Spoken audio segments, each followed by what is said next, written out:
नमस्कार, मी अरुण आणि आपण पाहतात 7 स्टार न्यूज। स्वर्गीय आमदार अनिल भाऊ बाबर यांना उपमुख्यमंत्री अजितदादा पवार यांनी श्रद्धांजली वाहून कुटुंबाची चौकशी करत धीर देण्याचा प्रयत्न केला।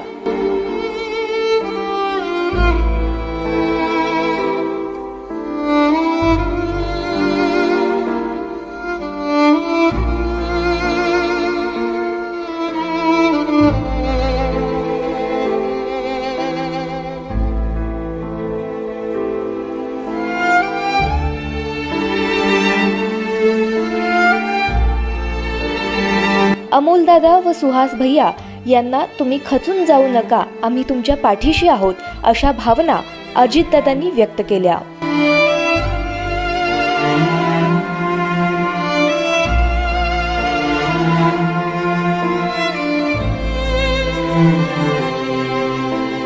रमेश जाधव, 7 स्टार न्यूज, विटा।